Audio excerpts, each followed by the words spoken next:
Welcome to the video, everybody. On today's episode, we will be installing a wood stove through a metal roofed building. So for every foot, we come up 8 inches, and that's our angle, right? Or here's what I'm thinking. We're going to tear the insulation down, and we're going to lift this up, and you're going to mark with a pencil the 2 lines of where it intersects with the joist, and then we're going to take it down, and we're just going to make our cuts. This goes like this, right? So I don't have this pipe yet, but there's going to be a pipe that attaches from here to here. This gets cut at an angle with the roof to make it sit level vertical and level horizontal.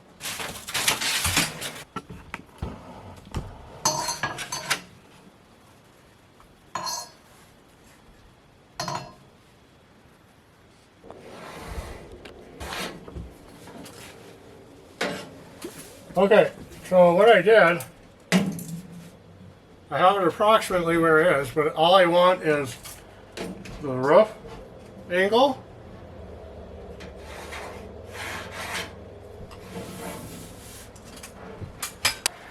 all right, Annika, trusting in your measurements.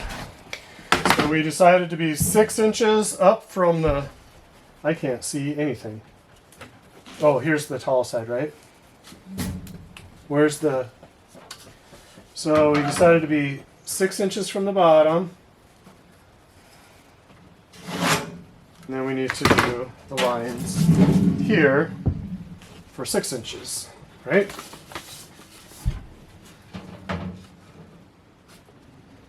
Ready?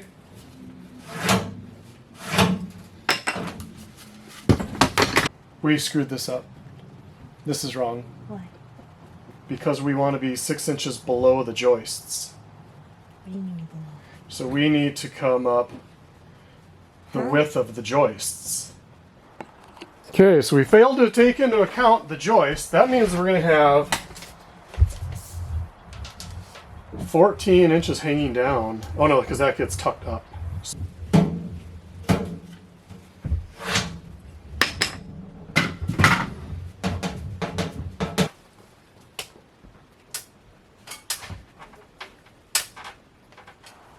That's the top, that's the bottom, that's the side, that's the side.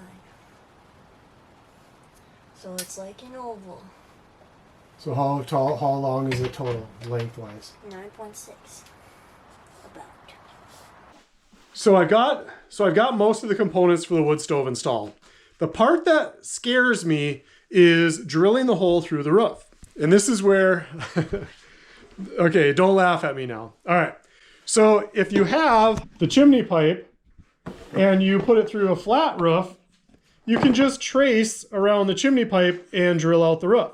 But the problem is the roof in the bunker is like the roof in the cabin, and it is a cathedral ceiling.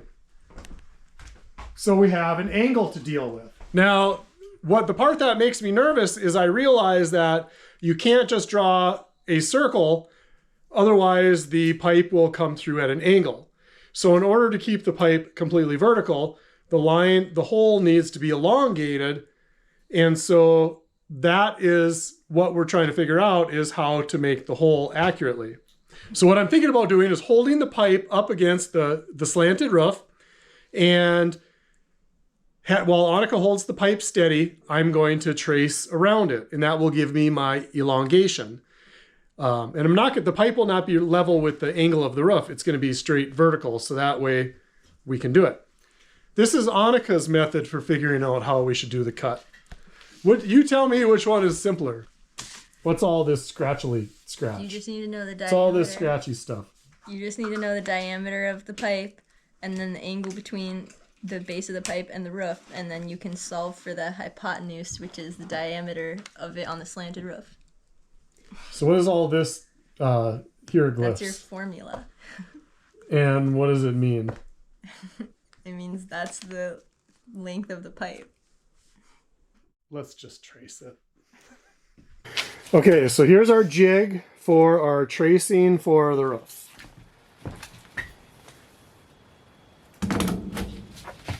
See how close we are. Oh, well done. And you figured that out with Geometry. Calculus? Geometry. Yeah. That's why I couldn't do this. Oh, we lost our center. Hand me that board again, would you? I need to drill a hole through here. Whew, that's some hard steel. That is some hard steel.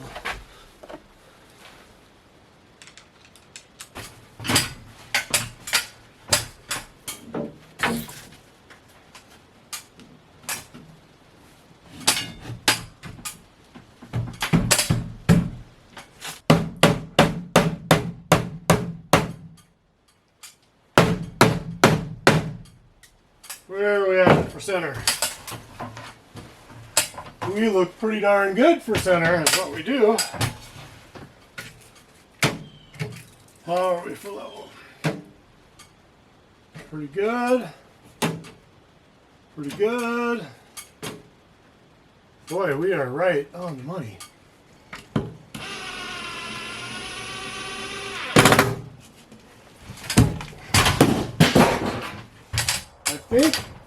I think we got her.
Oh, look at that.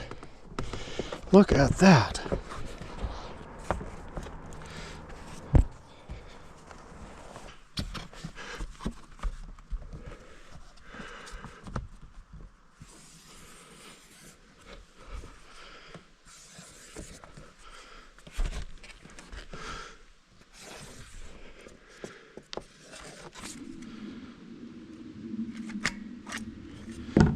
So I'm using two different types of silicone.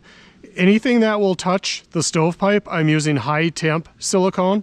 And the stuff that will not be near the pipe, which will just be underneath the rubber gasket, is just exterior silicone. So that's what we got going today. So the first thing we're gonna do is just get the boot sealed and then screwed down, and then we're gonna move on to flashing around the boot.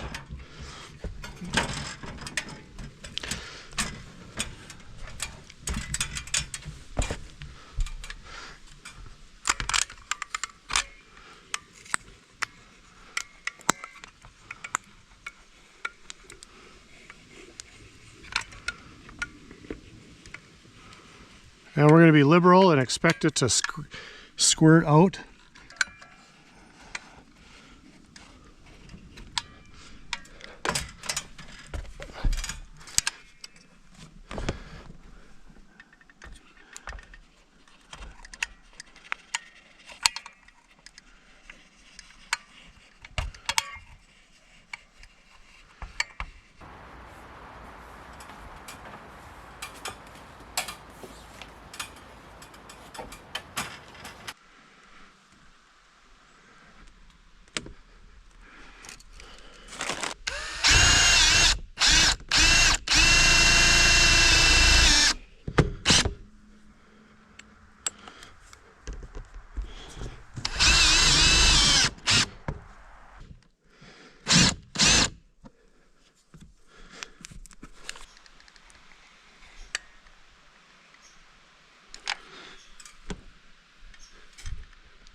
I'm probably gonna have to get a brace and secure that to the roof because there's a little bit more movement than I would prefer.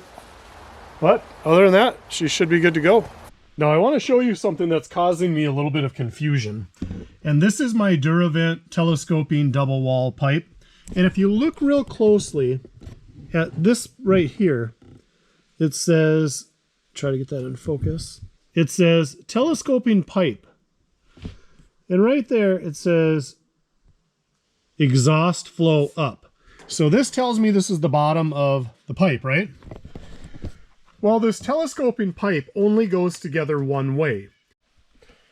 And typically when you join pipes, you want them to nest inside. So like if creosote was going to run down the pipe, it would continue to run down the pipe.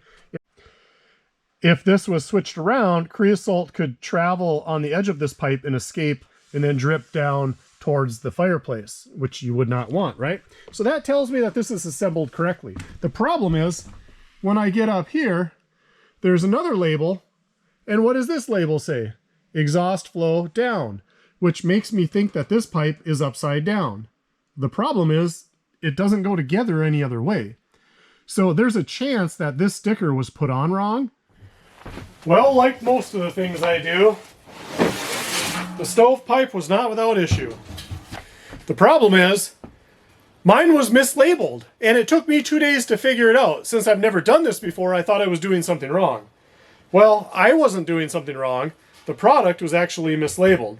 And I found that out after I went back to the fireplace store that sold me the stuff, and they confirmed that yes, the label was put on wrong. So, back to the drawing board. I've already had this together once or twice, 3 times. And now we're going to put it back together and get it installed. Exhaust up. So this end is up, and the larger tube is the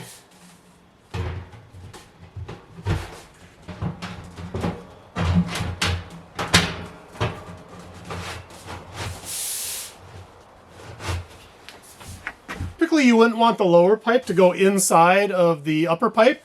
In this telescopic setup, there is a inner sleeve, so the actual liner of the top tube comes down into the bottom. So any creosote will actually flow down into the bottom tube. So it looks like it's wrong from the outside, but it's actually correct.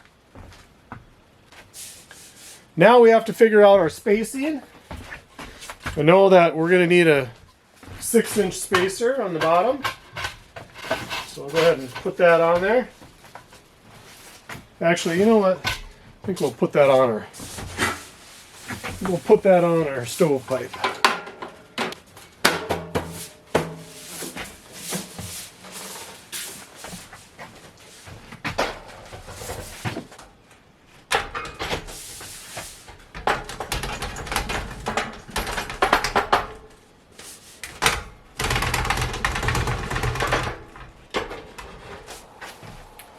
All right, there you have it. You might not be able to tell on camera, but I do have a fair amount of scratches in this pipe already. But you can buy stovepipe paint, so that really isn't a big concern of mine. So what I need to do now is throw some screws into where the top stovepipe attaches to the support box, and then we'll work our way down.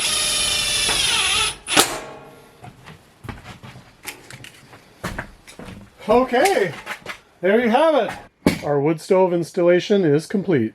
The only thing left is 3 fires. The first one is low temperature, then you let the stove cool down. Second one is mid temperature, let the stove cool down. And third fire, you can bring it up to full temp.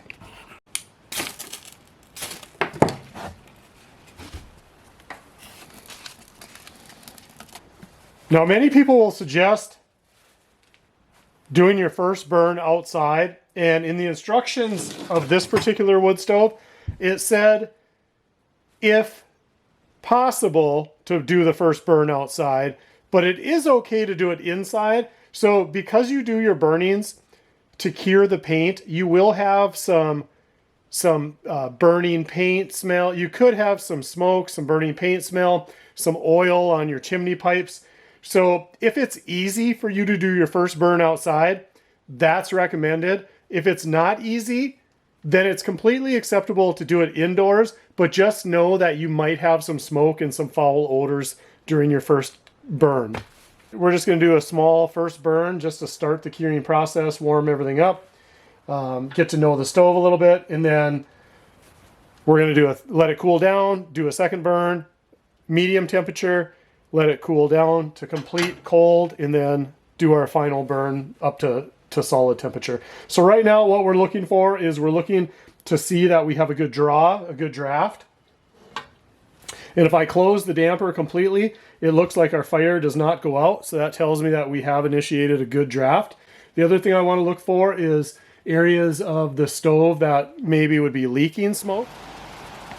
As you can see, we're drawing good smoke out the chimney, and our stack is, it's hard to tell from here, but our stack is about 2 feet higher than the peak.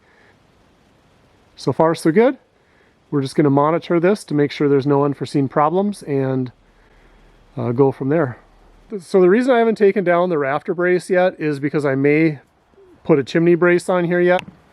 Looking good still so far. All right, we're going to let that do its thing, and we'll come back. We're going to keep an eye on it and go from there.